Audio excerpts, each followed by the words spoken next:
Fine. First of all, I'd like to welcome everyone for our discussion today on a very important topic on Libya. As you know, there have been a lot of developments in Libya. First of all, let me just explain that there is a preference, since this is going to be broadcasted on Al Jazeera Arabic, and also all the speakers, they speak Arabic. So there is a preference for to have the discussion in Arabic. So we will be talking Arabic. So we have simultaneous translation. When it comes to the questions, please feel free to ask in English or any other language that we have translation for it. German or French, if we have. And we have translation for them as well. مرة أخرى يسعدني. Again, it's a pleasure for me to welcome all the participants and the panelists to speak about a topic which is one of the most important topics that we have been witnessing for the past 4 years, a topic that began since the very beginnings of the launch of the Arab Spring in Tunisia and then in Libya and in the region in general. Libya has always been present in the minds of everybody. The biggest challenge, or at least in the beginning, the biggest challenge was about the conflict against the regime. And then when the regime collapsed in Libya, there was a lot of interaction and sympathy in the world. I was one of the analysts who followed the news at that time, and we always try to understand and follow the developments of the situation in Libya. And there was a lot of optimism that things would be going smoothly on, and that there will be a transition to multi-party and phase in the history of Libya. But in transition periods, usually there are challenges. And this is something not restricted to Libya only. It is something known worldwide.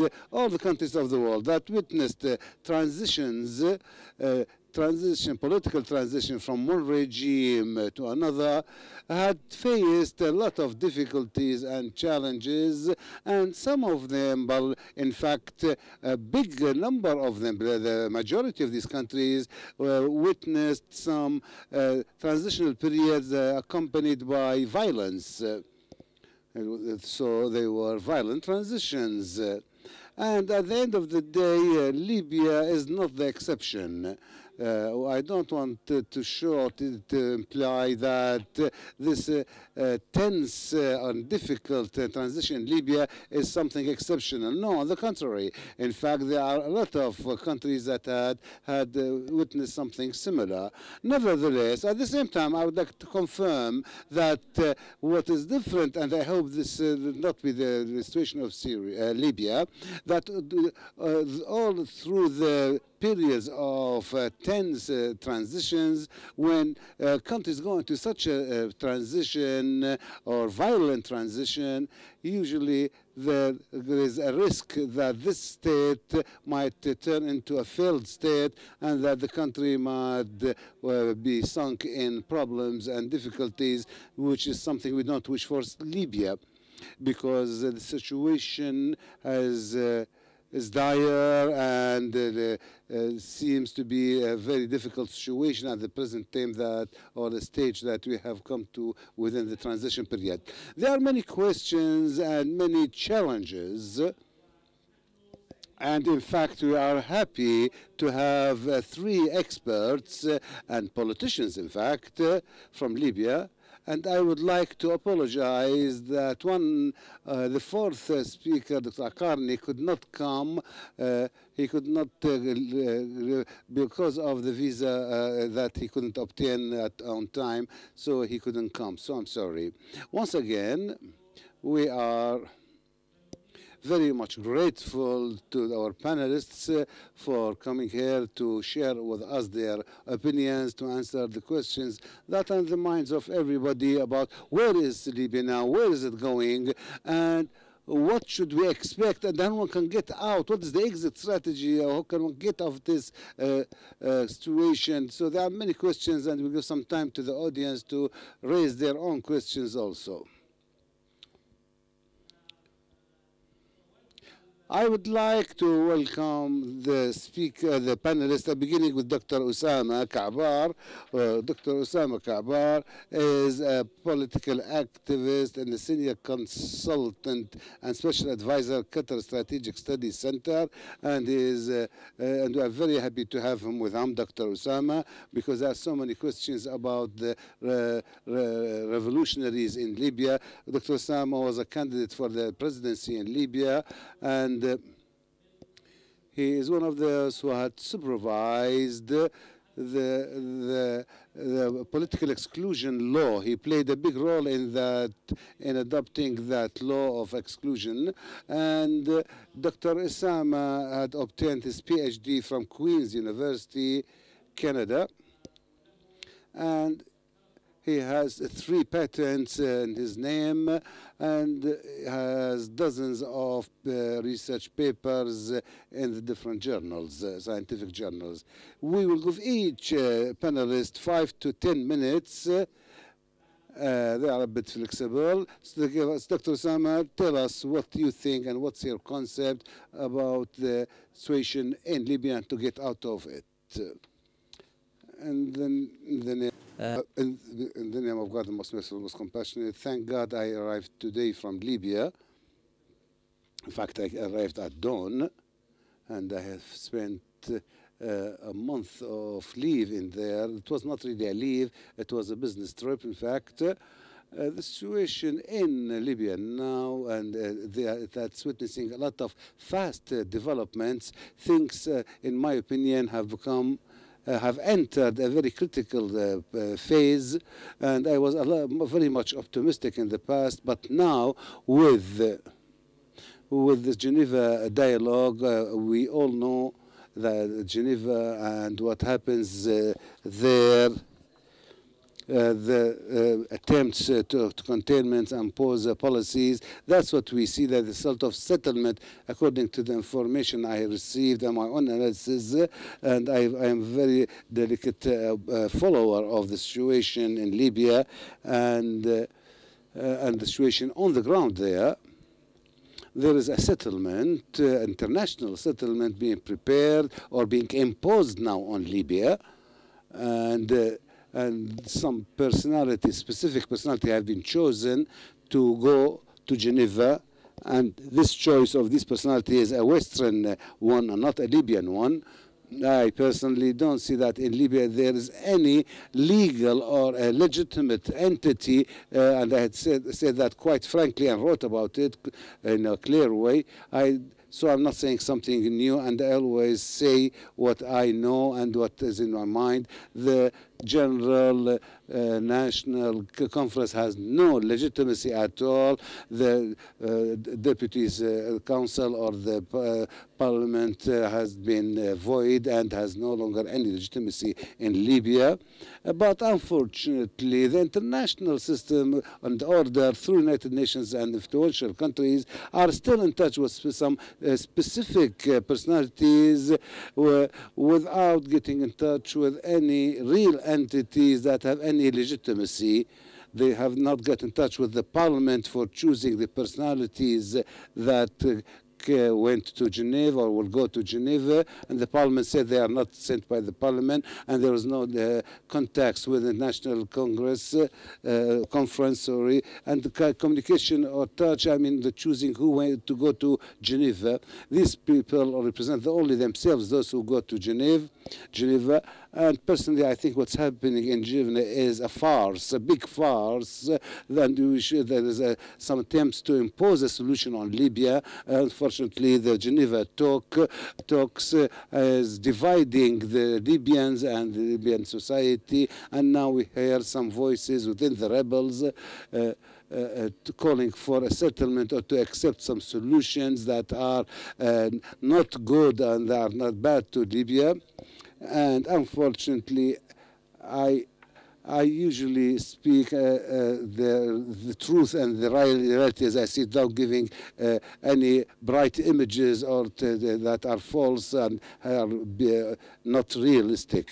The revolutionaries in Libya and the revolution in Libya are now passing a test, a final test, and how will this development go to, or where will it go to? It's very difficult to speak about any way out or exit of this. The only thing is the military solution, which is not possible now. And I personally, I am not impartial in this conflict. I am part of one of the conflicts parties. I am part of the revolution and the revolutionaries in Libya. So, but can they end or settle this issue militarily? No. The answer is no, because there is international intervention that is helping Haftar and his forces, and there is the Egyptian, the Emirates intervention in Libya.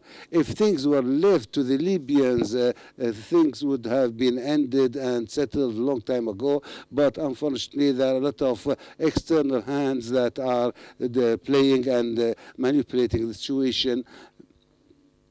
I believe, I strongly believe that this Libyan revolution is a blessed and divine one for liberation, and I'm sure that God, the Almighty, will open a door for us, and with His help, the revolution will be victorious. We have given a lot of sacrifices, a lot of martyrs, wounded people, and where men, women, children were killed, and all these sacrifices, all this investment will not be lost, because there are people, there are men, strong men, that have made a pledge to safeguard these sacrifices and not them to be wasted. I think we are facing a very big crisis in Libya. I was optimistic 2 months ago, but now after this, what's happening in Geneva now, and these talks in Geneva, and this division within the ranks of the revolutionaries, the things are very troublesome for me. I am not happy with them. Thank you very much, Dr. Osama. We would like now to move to Mr. Mohammed Al-Jarih. Mohammed Al-Jarih is coming to us from Tobruk, from the eastern part of Libya. He is going to talk about his vision vis-à-vis the situation in Libya. He is a political analyst, very distinctive political analyst when it comes to the situation in Libya. He is a non-resident fellow in the Rafiq Al-Hariri Center for Middle Eastern Studies, political analyst on Libya. He is a very distinctive writer. He's contributed a great deal when it comes to the Libyan situation. He writes in the New York Times and the Foreign Policy magazine. He has given a number of consultancies to a number of renowned institutions about the transitional phase in Libya and the Libyan situation. We would like to thank Mr. Mohammed for coming today, and I'm going to give him the floor now. May the peace and blessings of God be upon you. I would like to thank the Brookings Centers and for extending this invitation to me. There are many things that I would like to talk about when it comes to Libya and the situation in Libya, but I'm going to try in the 5 or 10 minutes. I hope that you would be flexible with me. I'm going to talk about a historical vision about the situation in Libya. Why have we reached the situation that entails the presence of Al-Karama, Fajr Libya, or the Libya Dawn, and also the Geneva talks? Why weren't we able to solve the situation in 3 years? I'm going to talk about the relationship between the Libyan military and also General Khalifa Haftar, and also the House of Representatives in Tobruk. And I'm going to talk about the rule of the Constitutional Court and the repercussions of this rule. And I'm going to talk about a number of details regarding a number of rulings in other democratic states, such as Italy and Germany. And after that, I'm going to talk about the Geneva talks and also scenarios of the future. I'm going to talk very briefly, very quickly, and after that, I'm going to receive your questions. So First of all, I would like to bring to your attention to a number of so the historical view is concerning a number of incidents that were very important, in my opinion, vis-à-vis the democratic transformation in Libya in July 2011. On the 29th of July 2011, in that particular day, Abdel Fattah Yunus, General Abdel Fattah Yunus, was assassinated, and the perpetrators were not punished, although they were named and they were known by the Transitional Council at the time. They have not been sued in court. Ahmed Abu Khattala was one of the people who were accused, and he had an interview held with him at CNN, and he said, I am in Benghazi, so if you can reach me. That was a kind of a defiance, a challenge to the Libyan authorities that were not established at the time, but he had the tone of voice that was very much defiant of the Libyan authorities, and he's now in a Libyan court due to the role that was carried out against the American embassy in Benghazi. The second incident was in 2012. There was a kind of a parallel power authority of the concept of the state, the institutions of the state, such forces, such authorities. The revolutionaries who contributed in operations against Gaddafi, the maximum number of them was 30,000 people. And after that, a person decided that he's going to pay money to these people because they have liberated the state from a dictatorship. After this declaration, they have moved from 30,000 to 250,000. Such a parallel power has led to many problematic issues that we have seen on the ground today. There is another incident, and I would like to tell you that the groups that have been established who call themselves revolutionaries, they want to be called revolutionaries. And they believe that the revolutionary legitimacy is much greater than the democratic legitimacy or the rule of law legitimacy. That's what they believe. The other date is August 2012, when there was a kind of a democratic transformation, so from the Transitional Council into the General National Congress. For the first time, we have seen a peaceful transition of power, and this was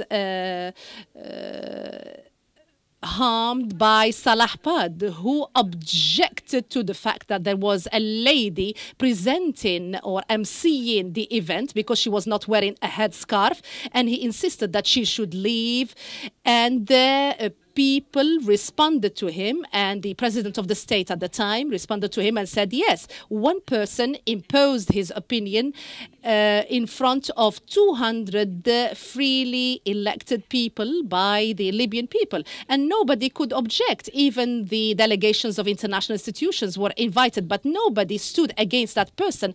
And from then, there started a process of imposing opinions in Libya. Another incident is Darna city, which is in the eastern part of Libya. Since 2012, Darna did not participate in the democratic process in Libya because it is under the control of a hardline group that does not believe in democracy, does not believe in elections.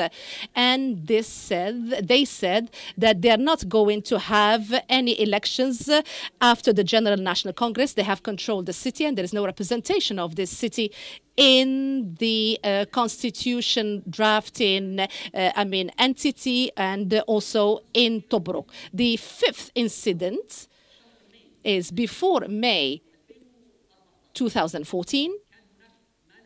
There was no less than 500 assassinations that have targeted activists, political personalities, judges, and also they have targeted officers in the military and the different security apparatuses. And no case of these 500 have been investigated. This has made common Libyan people feel that the democratic process will not be a success in Libya, has made many people feel that the security choice is the first choice. Many people have thought or started thinking that freedom comes after security. And there are some members who have come to take advantage of this kind of situation. So we had a number of institutions in Libya that were not able to reassure common Libyan people. I would like to move to the second phase. So the appearance, the rise of Khalifa Haftar, General Khalifa Haftar, came to take advantage of all this failure. And he said, I have the security solution. I'm going to solve the situation in Syria from a security perspective. And he announced on the 14th of May 2014 that he's going to conduct or carry out Al-Karama operation. And we have seen a great deal of impetus, especially in the eastern part of Libya, and many are calling for the establishment of a military council in that particular area because they see in Khalifa Haftar, General Khalifa Haftar, was able to find a solution because they have seen a great deal of advancement achieved by Khalifa Haftar in Benghazi, in Tobruk, in Al-Bayda. Such an advancement, such a development have made the Libyan people believe in Khalifa Haftar. What is the relationship between Khalifa Haftar and the House of Representatives? It is not a good relationship as many people believe. There are so many people in the House of Representatives have fears and concerns vis-a-vis the aspirations of Khalifa Haftar because they fear that he is going to establish a kind of a military rule and that democracy would not pursue as a rule in Libya. There is a great deal of concern in the House of Representatives in Tobruk, although they are an ally of Khalifa Haftar. So very quickly, I would like to move to the ruling by the Constitutional Court.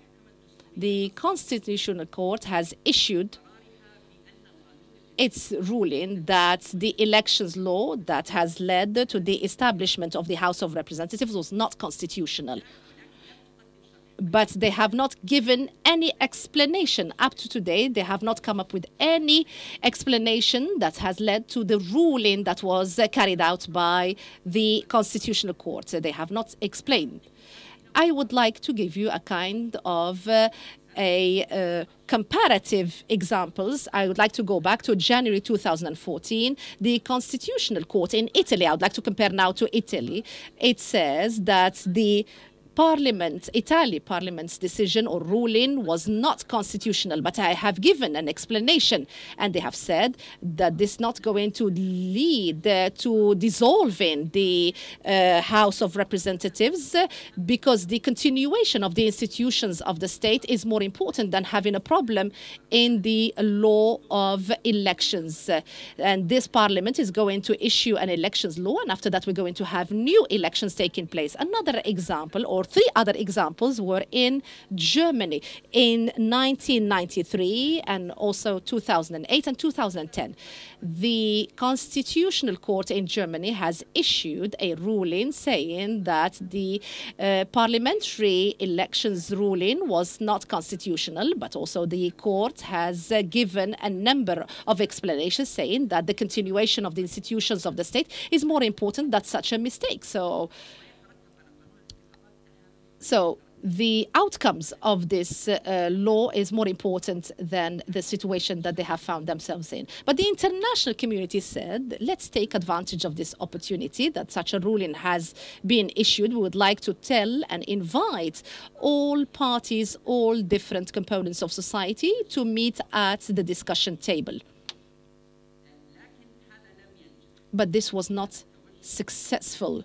This has led to, aggravating the situation. And this has led us to the UN-sponsored talks in Geneva. We have got two governments now. We have two PMs, prime ministers. So the Geneva talks is a kind of a bright, kind of project or... So there are people who believe that these talks would lead to the right solution or to the right outcome. And there are so many people who have participated in the first round of talks. Masrata has sent its representatives, and also the House of Representatives in Tobruk also has sent its representatives, and also the General National Congress, they have also sent representatives, and also the Justice Party also welcomed the talks taking place in Geneva. So there are so many people, so many entities that have welcomed the talks. But there are some other entities that refuse the talks. Those who want to have a military council do not want to have dialogue, because having dialogue would be inimical to the idea of having a kind of a military council. And also the Karama initiative, and some people, they see it as a conspiracy, and they say that the revolutionary legitimacy is the decisive factor. So, and that would not lead to the results that they want. So many parties did not accept this democratic process because they feel they wouldn't have achieved anything. They wouldn't lead to anything to be achieved on the ground through such a democratic process. I would like to talk very quickly about the scenarios, expected scenarios for Libya. The scenario that I hope does not occur is the continuation of chaos, which will put an end to all the institutions such as the central bank, the petroleum institution, and the foreign investment organization. If these institutions are collapsed, the state of Libya will collapse. And I think the continuation of chaos and fighting will lead to the expiry of these institutions, and that, in my opinion, will put Libya under international sponsorship or guardianship. The other scenario is that one of the conflicting parties might win the battles.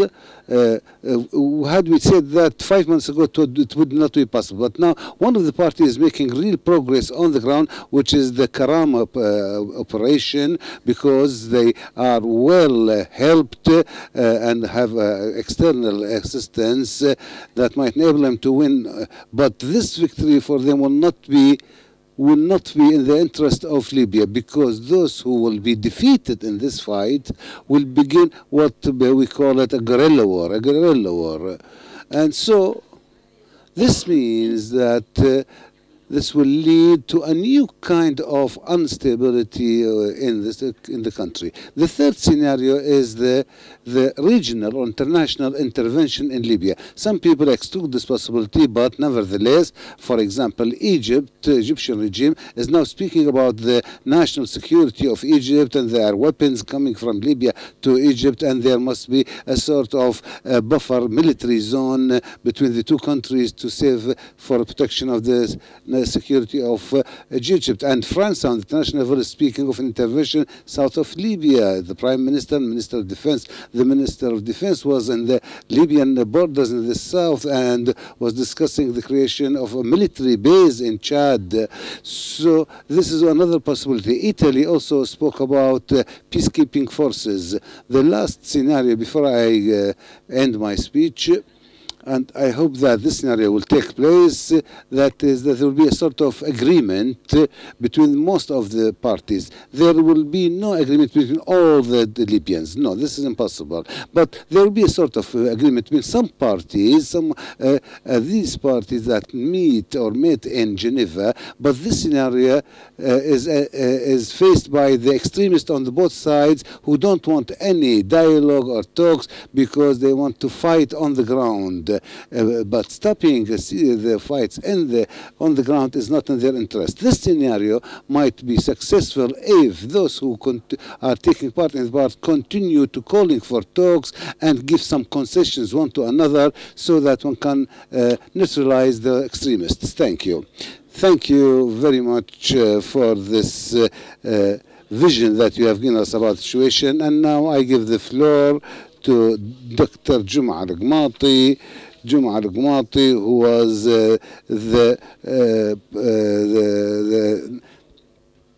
the coordinator of the council in Britain since the beginning of the revolution, and he is one of those leading opposition figures in Britain against al-Qaddafi regime for more than 30 years. He lived in Britain and he was an activist within the opposition. Dr. Juma had obtained his PhD in political science from Westminster University, Britain, and he is also the head or the president of the Al-Taghir party, the change in Libya, and he is now living in Libya, leading his party. So we thank him for being here, and I give him the floor.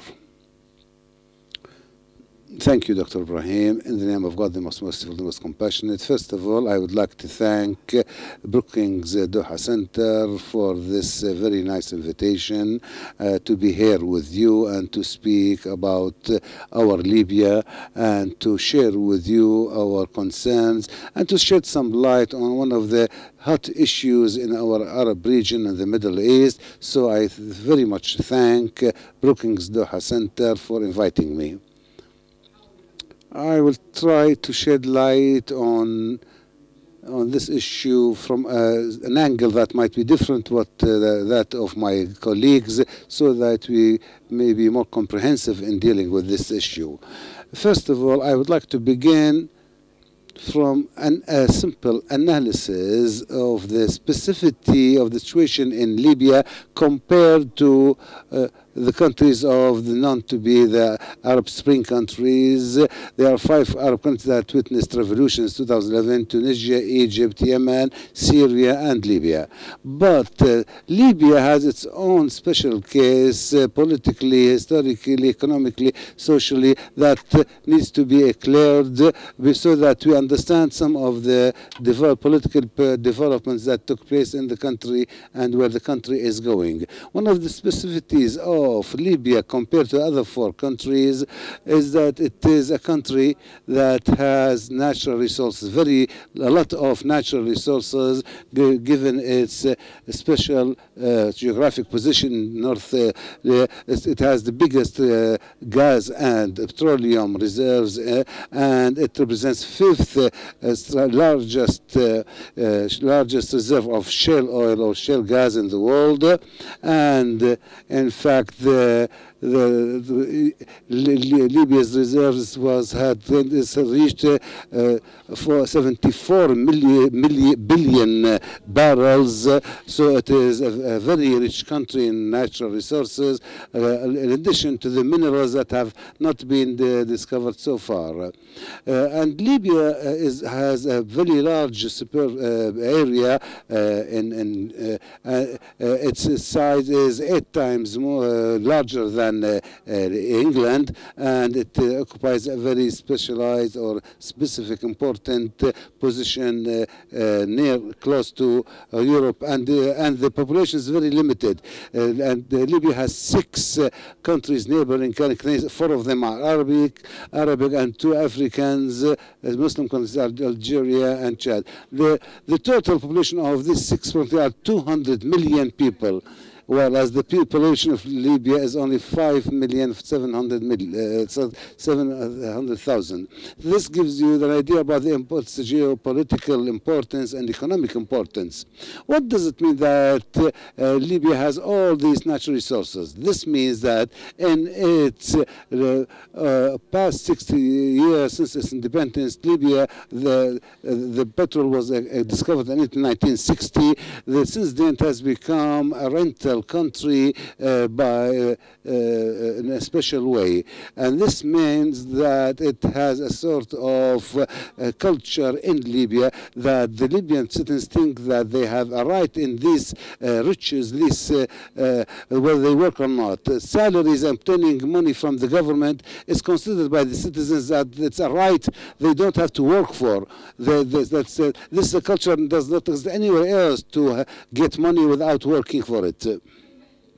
This also means that there was no social economic development in Libya to build a state.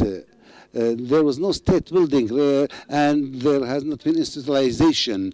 There was a small part of institutionalization in the monarchy during the war in the 50s and 60s, but with Gaddafi's arrival until the revolution for 42 years, Al-Gaddafi had deleted or wiped all aspects of institutionalization that existed during the monarchy. So this also gives the Libya specificity in such a way that the revolution took place in 2011 October. We found ourselves we were in complete void, in no institutions, no state, no military establishment, no security establishment that are strong. There were only some, there were no real state institutions. And this, the consequences of this was that the Libyans suddenly began to face and to deal with power and riches that they considered the spoils they obtained as a sort of a reward for them. So this culture of being rewarded was the prevailing one after the revolution, along with the fragility of the situation during the transitional period, transition from that situation to a new state, along with the weakness of the leaders, including myself, the political leaders who were leading this transitional period. This also led to the fact that the Libyans are dealing with the power, with the state in the perspective of conflict, not management, and with an authority that does not exist, that they did not yet build in the form of institutions. So they are fighting on riches and money, and everybody wants to be in the decision-making position to control the riches, and then we reached the zero-sum game. The zero-sum game, which means that every party wants to win at the expense of the others, or to delete the others, or everybody is competing to control the different aspects of the power or the authority before having the necessary requirements, that's to say democracy, elections, authority, the constitutional, that they were competing for something without having the requirements.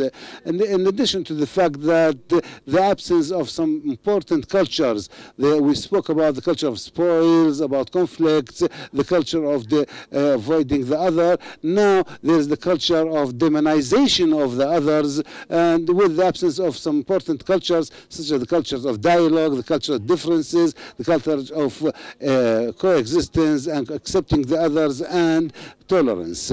All these cultures are almost absent, completely absent from the Libyan culture. There's another factor after the revolution, which is the external factor. Historically speaking, the external factor had always been strong in Libya. The birth of the modern state of Libya was the result of some international external agreements, and the UN played a very big role in that in 1951, and now we find the external factor is also playing a big role, and still playing by the intervention of the Security Council to protect the civilians in Libya, or to stop the conflict. Now we must not forget that there is now a new project that is appearing because the revolution went out of, or it was derailed from its track of democracy, and could not fulfill the needs or the aspirations of the people. We find there are some new projects, external projects led by internal forces, such as to put an end to the revolutions of the Arab Spring by not allowing the Islamists to come to power. This is a project that was applied successfully in Egypt, and maybe it is successful in Libya, and they're trying that in Tunisia. Who is trying to do this? It is, in my opinion, Haftar and the so-called Al-Karama project who want to put an end to what's happening in Libya and to stop the arrival of Islamists to power. But this was under the justification of putting an end to terrorism. But the fact is that putting an end to terrorism is just a pretext, a fragile pretext that is just something for the media, does not really exist on the ground. Also, the international forces, unfortunately, whether those who are still supporting Haftar and Al-Karama operation or supporting others, are still encouraging the conflict through logistical and financial and military intervention, as if they are pouring oil on the fire. And that's why some people that the revolution was in danger and that the real revolutionaries must do something. They must protect the revolution, and that's why we found the Fajr Libya forces, who are described as terrorists, but they are in fact not at all terrorists, or they are not extremists. They are only a political party that want to protect the revolution to face Haftar, who is trying to apply the Egyptian model in Libya, because he always says that he very much admires Al-Sisi personality, and in fact Haftar once unconsciously become the Sisi of Libya. So what has this led to? What is the solution now? And very fast, I can say that we must distinguish between the forces that want Libya after the 17th February revolution to become a democratic country, a country of institution and the rule of law, even though the beginnings are difficult, but there will be a sort of accumulation. But there are other tendencies and forces that do not want democracy. They want military. They want a supreme military council led by Haftar, and they want to put us back to the previous culture of Gaddafi, that of the tyrannical system and regime. So we must distinguish between these forces, and I think the international force, in the last minute I have, the international force should distinguish between these two groups, and the international forces should put an end or to stop those who do not want democracy for Libya, who are two groups, the Haftar group and the Ansar Sharia group, who don't believe in democracy and civil society, and they are against democracy and civil society institutions. These two groups must be neutralized, and all the other groups should be supported. Those groups that believe in democracy and the institutionalization of the state, supporting them by bringing them together to the table of negotiations, so that they can go into talks and then go into an agreement about a new track for Libya, because their differences are only in the vision and programs and not in principle, so that the alternative to Gaddafi will be a democratic state and the state of institutions. I think the talks are important. What the United Nations is doing is important and necessary, and historically speaking, United Nations have always played a very good role in Libya. I don't say it's a conspiracy. I don't see and also there is one important thing, that this revolutionary culture that says we, the revolutionary, we have led the revolution and we must rule and be in power, and that democracy is something of the West, and it's a danger and a risk for us, and that will put will derail us from our track. Thank you. Thank you very much, Dr. Jum'a, for your intervention. So you have given us ample information about the situation in Libya. I would like to start with Dr. Usama. Dr. Usama, I have studied a number of transformational experiences, civil wars and change of regimes into pluralistic and democratic regimes. The main component of this success is the ability of the state to contain the previous fighters, revolutionaries, prisoners, to contain them in the different, official institutions of the state, which is called DDR. the ability of such people to integrate in the institutions of the state. We cannot deny the role played by the revolutionaries in Libya in their war against the previous regime since 2011-2014. And throughout these 3 years, there was a great deal of rejection from the part of the revolutionaries. They did not want to integrate in the institutions of the state. And I have discussed a great deal such an issue with the revolutionaries. There was a kind of rejection because they don't want to, integrate, take part in the institutions of the states. And this is one of the most important impediments that impede the success of the transformations process in Libya, because they justified their position by saying we are the protectors of the revolution and we have to be outside the institutions of the state. And the revolutionaries who fought during the previous revolution is estimated between 30,000 and 40,000. And the revolutionaries even said that they have reached 200,000 people. And the commanders of the revolutionaries, I conducted some talks with them, and they said that we fear that the revolution would be harmed because there's a kind of number of people who are taking advantage of this revolution, those who have joined the revolution after the fact, after the toppling of the regime. So the revolutionaries have been facing an acid test for 3 years, but they have not achieved any transformation. So why are we surprised vis-à-vis the changes and transformations that haven't taken place, such as the rise of or appearance of Haftar interventions and so on and so forth?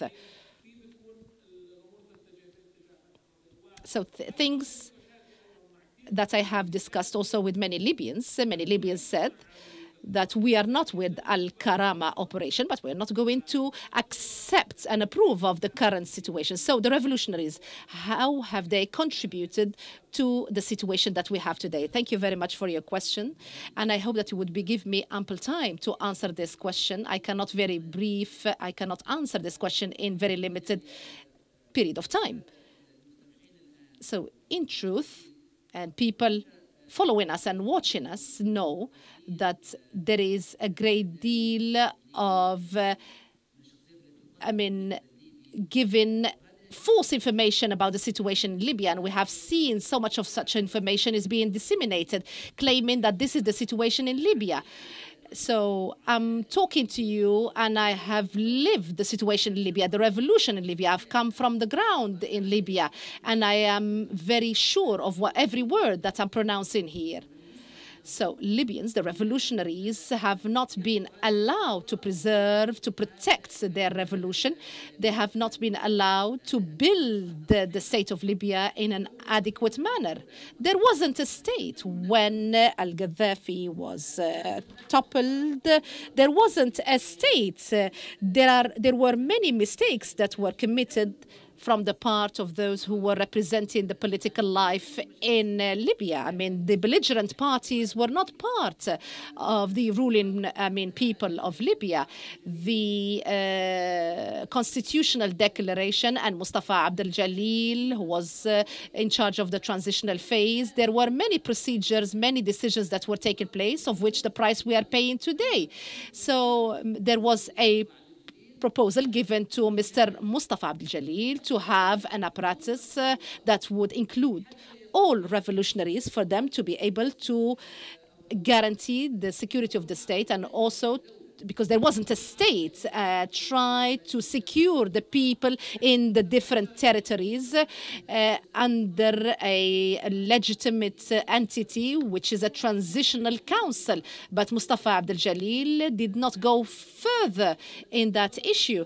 The revolutionaries did not refuse to take part in the military and the police. But when we come with leadership and commanders from people who were with al-Gaddafi and to ask ask the revolutionaries, you have to be part of such institutions, and to tell them that these commanders would be giving you orders, this is a mistake. They are not going to accept that. So these things have made the revolutionaries face a quagmire. So how can you enlist and join a security apparatus that was, torturing these revolutionaries? These apparatuses were torturing people, torturing the revolutionaries. They were in the presence of al-Gaddafi. So how can you ask the revolutionaries to take part, to join these apparatuses with the corrupt doctrine? These people have a corrupt doctrine. They are calling not for the worship of God, they are calling for the worship of personalities. This has led the revolutionaries not to accept this. So there were a number of proposals, and I was part of the proposal of the National Guard that was presented by Nouri al-Abbad, who was a very respectful person, and this proposal was refused. This project was not accepted. We do not know whether Ali Zaidan, who refused it or rejected it, or the General National Congress. Those who follow the situation in Libya, they should be fair to the revolutionaries in Libya, because they were the one who secured the ballot boxes during the General National Congress and also the 60 Committee, and also in Parliament. Many federals try to target the ballot offices, especially in the first elections that took place. There was a plane, a person in that plane was targeted because they wanted to take these ballot boxes from one area to another. The revolutionaries were the one who secured the transitional democratic situation in 3 elections in Libya.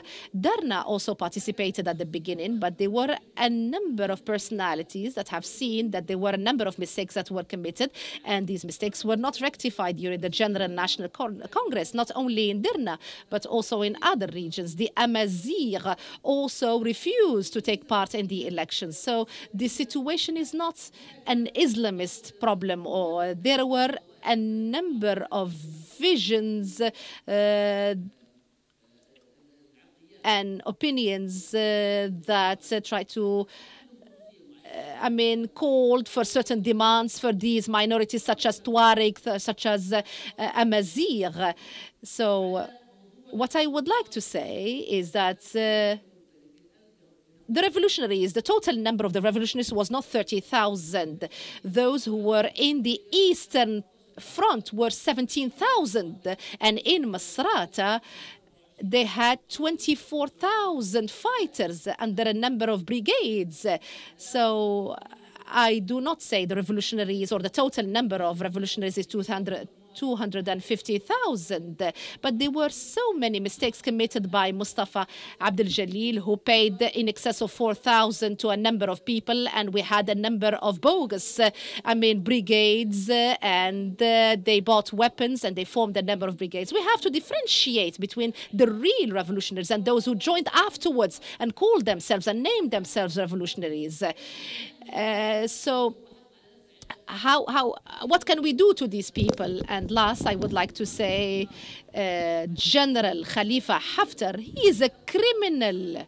In February 2014, the general prosecutor issued a ruling that he should be sued because he was trying to read a kind of a toppling note or a kind of a coup note, and the general prosecutor, he called for his detention, and now he is claiming that he is a champion, that he is fighting and combating terrorism. There's so many mistakes that have been presented in my colleague's intervention. Thank you very much. As for Karama operation, we all agree that the situation was very bad before the 14th of May 2014, but the General Haftar appeared in this Karama operation to put an end to that, and announced goals for that operation were goals, unrealistic goals at all. That's to say, to put an end, that's to say, they said that this was to put an end to the Islamist and the revolutionary, or the other groups, call them whatever you like. These are the goals that were unrealistic at all in the operation, Karama operation. But at the end of the day, we judge by the results. Anyone who follows the situation to Libya before and after 14th of May, we can say that the situation has worsened. And Libya, unfortunately, the war was become bigger and bigger, and we are now speaking about a real civil war. So this situation, so this Karama operation, if for any follower, has moved this the situation from Libya, from some tensions to civil war, officially civil war. And you know that civil wars in this way have no victorious and defeated parties. The geostrategic necessities and political policies do not allow for any party to win over the others. The civil war in Lebanon continued for 14 years, and it continued on because no one party could win over the other because of the regional interventions in a way that the war continued forever. And this is the end. The appearance or the beginning of Operation Karama was put Libya into a more developed, violent situation in such a way that's very much more difficult to deal with it compared to the past. What do you think?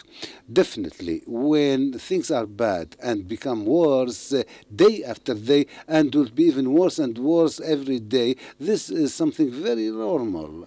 Now, I'm going to ask some questions and answer them myself. Is General Khalifa Haftar the best choice for Libya along with Haftar? Definitely no. So the other question, was there any other choice or option on the ground?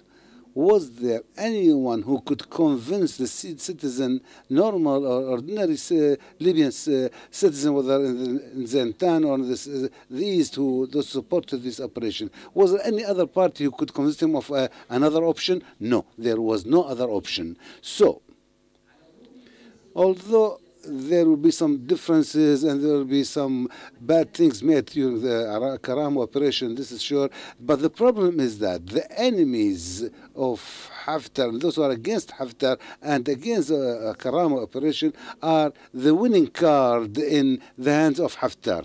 They are his best asset, as he says in English. And here is the problem. I want to also clarify that not only those who call for the Supreme Military Council want to put an end to democracy in Libya. No, the other party also. The other party also does not recognize democracy. When did Fajr Libya operation begin? It began after the elections of the House of Representatives in June 2014. And the operation did not begin except after the first announcement of results that showed that the political Islamists had lost the elections in Libya. After that, the war was declared. When was it declared? 3 or 4 months before or after? Zentan, before that operation, the purpose was to put an end to the militias of Zentan. But they were there for several months. So the question is that this Fajr Libya, Dawn of Libya operation began, in my opinion, because some parties rejected the political and democratic process because they did not obtain what they wanted from it. The other point, the Prime Minister of the National Salvage, who is the leader of Fajr Libya operation, describes Ansar Sharia that they are revolutionaries. So there is something wrong. Maybe Amr Hassi is not a terrorist, or those who support are not terrorists, but this person supports and cooperates and interacts with some groups that are classified, internationally speaking, as terrorists. So there is something wrong. They might not be terrorists, but they deal with the terrorists and they give some legitimacy to the terrorists and give them some cover that might be used by and needed by them. So the answer, as I said, is the war or the Karama operation is the best? Definitely no. Another point, when the Karama operation was announced or declared on the night of 14th of May 2014, General Haftar said that the military operation in Benghazi will take 3 to 12 months. He did not say it will be will be over overnight. He did not say it is easy. Things will be worse and more tougher, and because there will be war. But so nobody gave any guarantees that things will become better. But the difference is that now one is being prepared is preparing in Benghazi to completely liberate the city, as they say. Another example, the roads between Tobruk and another state, it was difficult to take these roads and to travel in them a few months ago. But now you can easily travel and use these roads because they are checkpoints. So Al-Karam operation gave something to an idea to the citizens that this man can institutionalize the country, the state. Thank you. Dr. Juma. The situation in Libya is very complex now. And we are using this term, officially, the term of civil war. So the question, is this civil war, call it whatever you like in Libya, is it a Libyan war or is it a war by proxy? Are there some regional partners who are having the war by proxy? This is a clear question and needs a very frank answer, which is yes, this is a war by proxy war, and the external intervention in Libya is very much effective and influential.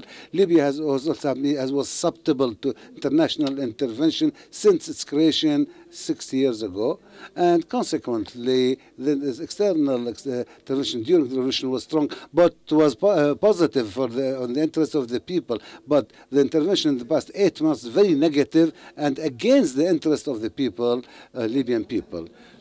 And this intervention, who are the parties? There was this project called Karama project, headed by this retired officer, Haftar. He wants to put an end to terrorism in Libya. And at the same time, he said that he will put an end to all the Islamists and kill them, including the Islamists who believe in peaceful political process and elections and are not against democracy. So he's doing this for interest of who? It is clear in the Arab region, as we saw through the Arab Spring Revolution, some Arab countries, especially in the Gulf states, and frankly speaking, the Emirates and Saudi Arabia and Egypt later on, when there was this change and the return of the military establishment to the Egypt, this led to what is called in Libya to the project called to put an end to terrorism, or the project of stopping the Islamists from coming to power, which is a project which calls to put an end to any democratic transitions.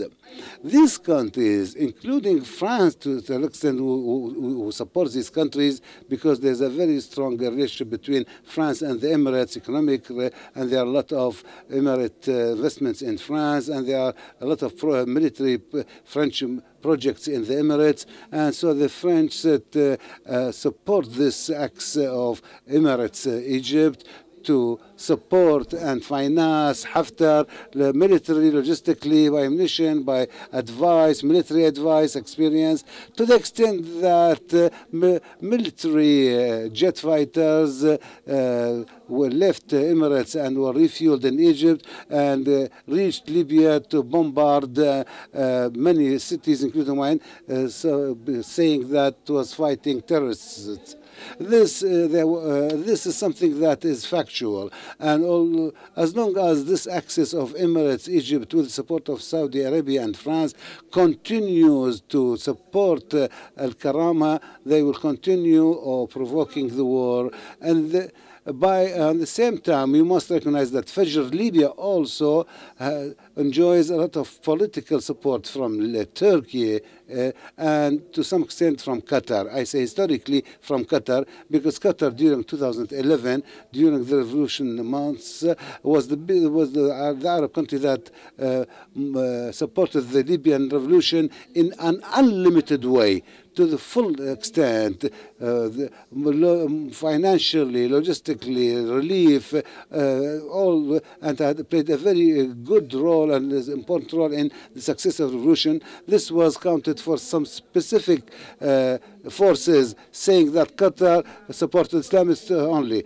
Well, this is wrong. Mahmoud Shammam, who was a secular and liberal, who was against the Islamist, who was supported by Qatar, and they had created for him a very big media institution that did not stop except a few months ago. It was so. Anu says that Qatar supports the Islamists in Libya only. This is wrong, because Qatar has supported the liberals, the seculars, and Zindan, and the elders of Zindan tribe came, and there are pictures of them, came to Qatar and they were supported and welcomed here, and now they're fighting with Haftar.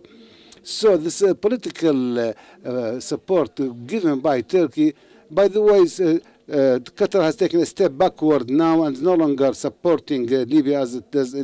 And is reviewing its strategies, and this is its own right. It can do what it likes and can continue or stop any strategy and policies it wants. But the real support that is really provoking the war in Libya is the support coming from the Axis, Saudi Arabia, Emirate, Egypt, supported by France. If you want to stop this fire in Libya and to push everybody to come to the table of negotiations, we must do something, because civil wars never put an end to anything, just as was the case in Lebanon. Because usually the end of the civil wars is to go to the table negotiations to reach some sort of political solution. So why not gain time and stop the sufferance and save Libya from more bloodshed, and why shouldn't these countries stop supporting and encouraging this killing in the country? I think this is a clear answer. Just allow me a small remark. My dear brother Muhammad said that Haftar and Kamara are a legitimate operation against terrorism in Libya. What I say to him, can one really fight terrorism in this way? There are small groups in Derna and Benghazi, only hundreds of people who have the ideology of Al-Qaeda and Daesh. So should we fight them by random airstrikes for 8 months? Should we fight them by airstrikes in the west of Libya, Gharian, Wistra, who have nothing to do? 5 or 6 cities in the west of Libya were randomly bombarded by Haftar's planes. Isn't what Haftar doing also terrorism? What is the international definition of terrorism? It is using force to intimidate the civilians. So what Haftar is doing is terrorism. Thank you very much, Dr. Jum'a. Thank you, Mohammed. Thank you, Dr. Osama. We'd like now to open the floor for your questions. We'd like to start with His Excellency the Ambassador. In the name of God, the most compassionate, the most merciful, I would like to thank the different panelists. They have given us a lot of information, a lot of facts. Many things were not very clear to us, although the dialogue included a number of slogans and a number of emotional statements. But I have got a question here in the light of the image that was portrayed here, and it is not a rosy picture here. We feel very much concerned when it comes to the situation in Libya and the future of Libya. My question, the model which is close to Libya, the Tunisian model, and what has taken place in Tunisia, can that be a model that can be emulated in Libya to give hope to the Libyans, that would give them the opportunity to run away from the situation in Libya, the options available on the table in Libya, because they are not very optimistic think. So we have a number of models. In the Arab Spring, we feel that the Tunisian situation is a distinctive situation, although it is a sole and only situation. These are your neighboring country, your neighbors. To what extent can that be an exit for everybody in Libya, for the future of Libya? Thank you very much, Your Excellency, the Ambassador. I would like to thank you for your question. Many of our brothers in Tunisia might disagree with you and think that this model is not a success. What they see and what I see is a kind of a soft coup vis-à-vis the revolution that took place in Tunisia, sorry. So the return of Baji Qaid al-Sebsi, who is one of the main pillars of the regime of Ben Ali as president of Tunisia, the deep state is still there, is still present in Tunisia. The Nida party in Tunisia includes all the leadership that was existing during the period of Ben Ali. All what has changed in Tunisia is Ben Ali himself, who has departed and left Tunisia. Perhaps the new constitution that they have voted for and that have been approved by Tunisians, this is maybe the only positive thing, maybe, and it is not very much different from the previous constitution. The situation in Libya is different. There is no refusal, there is no objection to the dialogue. We are talking about a number of red lines that should be delineated. There shouldn't be any compromise towards and vis-à-vis such red lines. We're talking about the principles of the 17th of February revolutions that should be preserved. The blood that was spilled as a result of the revolutionaries taking to the street. So we cannot sit with those who have committed crimes against Libyan people. There was a great deal of bloodshed. Resources of Libyan people have been, used. General Haftar should not be part of the dialogue, of the talks. The talks should respect the sovereignty of the states. The presence of people from the House of Representatives as parliamentarians, this is not accepted. There is a high court that has given a ruling, saying that the House of Representatives is void and null. It has been cancelled, and there is a kind of an implicit ruling in that saying that this is null. And I've seen on Al Jazeera and other channels that experts from other countries other than Libya who have talked about the ruling of the High Court in a positive manner, and they have commanded this, this ruling. If you allow me. Yes, go ahead, sir. And here, sure, I'm going to agree with Dr. Jumra. I hope that in Libya we will see the Tunisian situation or scenario and not the Egyptian scenario. Huma al-Hammami was one of the candidates, and he said in a press conference, he said, in Tunisia, we agree, we coordinate, and we can coexist. And this was proven in Tunisia. There is a respect of the results of the ballots. You have to accept that, whether it is a coup or a return to the previous regime, we have to accept the vote of free Tunisians. We have to accept and respect the vote of Tunisia. And we hope that would be emulated in Libya. There is no doubt that hadn't we had the revolution in Tunisia and Egypt, we wouldn't have seen any revolution in Libya.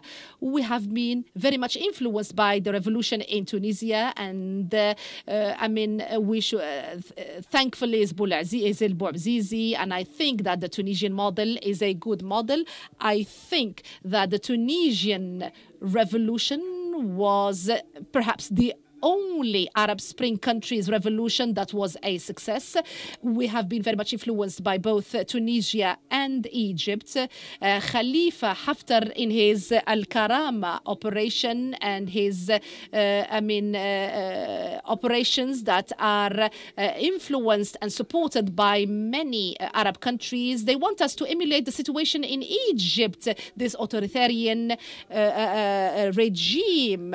We would like to emulate the situation in Tunisia. We have to emulate this wisdom, this kind of balance when it comes to the rules of the game. I think this is all thanks to the wisdom of Baji Qaid al-Sabsi and Al-Ghannouchi, because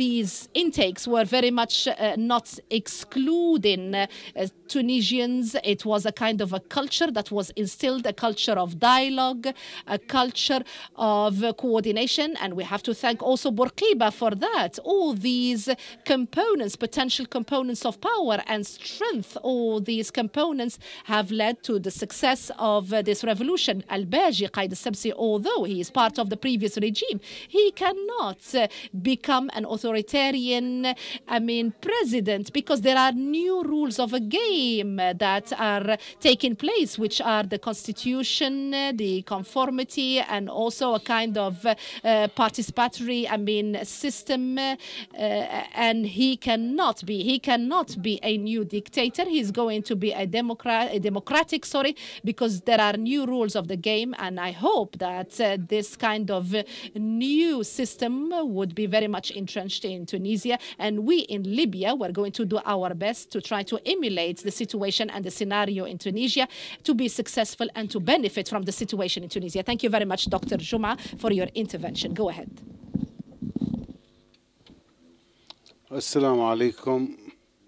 In fact, the dear panelists have given us a very good information and detail, but giving a fast or an overview from far away to the situation in Libya, there is an Arab poem that says, don't ask about a person, but ask about his friends, because knowing his friends, you know who that guy is.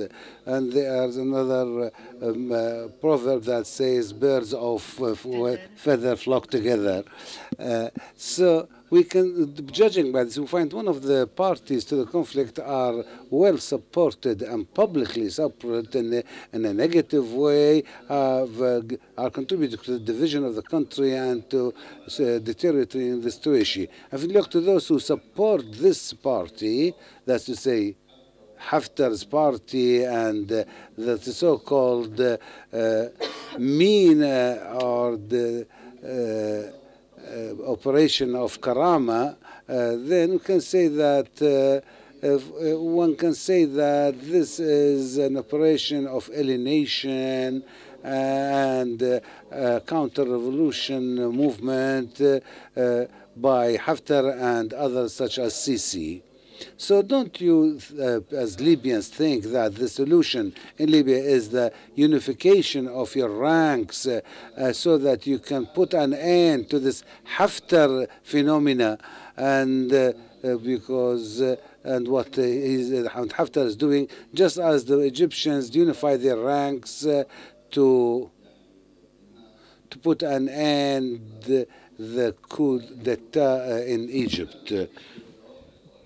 Don't see that unity is the only solution you have to confront Haftar and then to put an end to the crisis?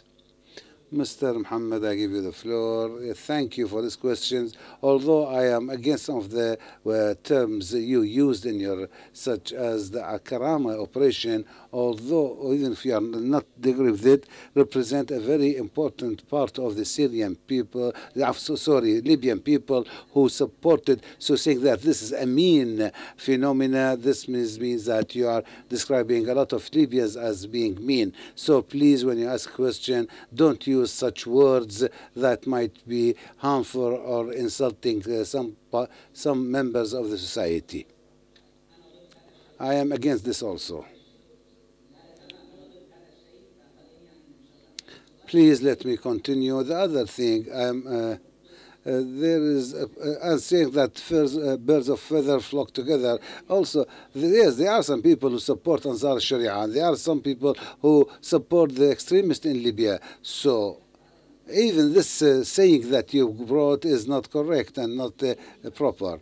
But to answer about the question about your question, the intervention, external intervention, Egyptian Emirates intervention in Libya is against the interest of Libya, because it does not represent the Libyans themselves, but represents only the rights of some of the tools used by these countries. And there is also the other example is the Qatar of state of Qatar and Turkey, who are supporting the other group, well, financially, logistically. So the same intelligence reports that are being used and published in New York Times, I read them all, and I know personally who wrote this report. The same report speaks about weapons sent through Sudan, provided by Qatar, the state of Qatar. So there are two parties who are supporting the two parties to the conflict in a direct way. And this is something that must stop, and the international community must intervene and oblige all these parties to stop intervening in Libya, because the intervention of Qatar is not in the interest of Libya, and the intervention of the Emirates is not in the interest of Libya. It is only for their own interests, these two countries. Dr. Usama, thank you for this question. In fact, when one speaks about Qatari or Turkish intervention in Libya, and I think this with full knowledge, and I'm very close to the situation, there is no military intervention. The military intervention has come to an end since 2011, and even the international reports, intelligence reports, is only a report written by a journalist in a newspaper, but there's nothing to prove that. At the same time, we see by our own eyes the Emirate jet fighters and the conspiracy that is being supported by the Emirates and Saudi Arabia and Egypt. We see this by our own eyes in Libya. There's a support to the Haftar group. As for Karama operation, yes, there is some part of some segment of the Libyan people that support this operation, but it's not a big segment, and not for the love of Haftar. When you discuss with them, they find that they hate Haftar, but they are sick of this chaotic situation in Libya and want to put an end to it. And according to their culture and to their knowledge, they think that the military intervention might put an end to that situation. Of course, there are some ideas that were sent today that are not quite correct, saying that Haftar, speaking of the coming days that in which he will liberate Benghazi, he's been saying this for a long time, and this is nothing but bullshit.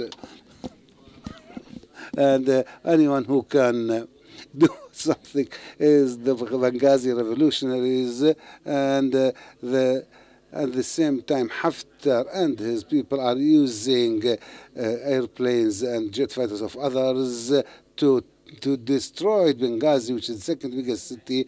All its education institutions have been destroyed and demolished because the air strikes do not distinguish one goal and another. Even hospitals were shot. Dr. Juma.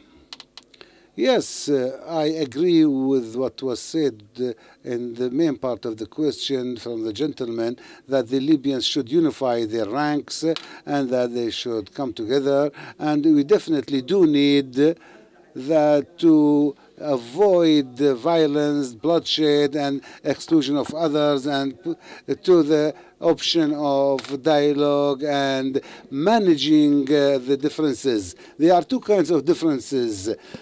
There's a difference between Libyan groups about do we need to have an alternative regime, or was the past regime better? There are some personality of the older regime in Egypt who say that what happened in Libya was a disaster, and we should go back to the old situation. This is difficult to accept, and if they are not legally prosecuted, they should come back to the country and take part in the building of the country. As for the other kind of difference, that it is inside, that is, we have led a revolution to put an end to a tyrannic regime, to create a new kind of state that is quite different from the past, with democracy and that, but we have different interpretations. This should be managed through dialogue, through political means, and Haftar forces. I might disagree with him completely and have no common ground with him, but there are some personality in the House of Representatives with whom I have very good personal relations, like Dr. Bakr, who adopts the federal choice, while as I believe in decentralization. So we might come together, talk, and agree upon something, because we both want to have a new state that is based on the constitution and democracy. So this kind of difference is something good, because the real democracy is that it has different ideas that enrich the political life. Thank you, Dr. Jum'a, and also thank Dr. Osama and Dr. Muhammad. And in fact, these different ideas and points of view, and this handling of the topic from different angles has enriched the discussion and has helped us to better understand the complexity of the Libyan situation. That's why I would like once again extend my thanks to the panelists for their time and for their ideas about this topic. We must all admit that this topic is not easy, and it is a very complex issue, and the Libyan situation is getting more and more complicated day after day, because there are different interventions from the inside the society that have contributed to the complexity of this issue. And we must also not forget that there are some talks that are taking place now, and we need some hope. I understand the reservations made by some of the colleagues, but as was said as was seen in Tripoli, but at the end of the day, there must be some hope. There must be an alternative, a substitute to the military solution, and we hope that everybody, all the parties, will understand in Libya that the civil war is not the solution to this crisis in Libya, and that the conflicting parties who cannot put an end to the battle by zero-sum game, and the only solution is that Libya will pay a very high price if the fight continues there. We hope that this is the real clear message that the alternative, there must be an alternative, and the alternative is in a political solution that will be agreed upon by all, and we hope that Libya will, when it began its transitional period, we all hope that it will be a smoother period that will lead Libya to a new situation.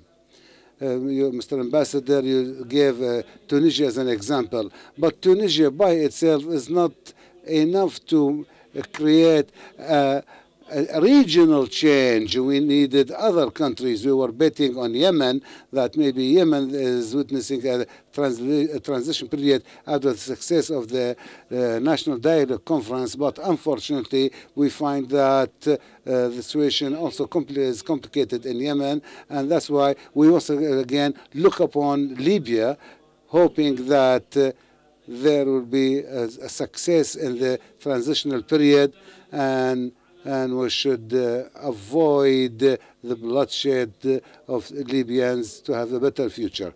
I once again thank the audience and thank Al Jazeera channel for covering it. Thank you all, and I wish that we'll meet again in the near future.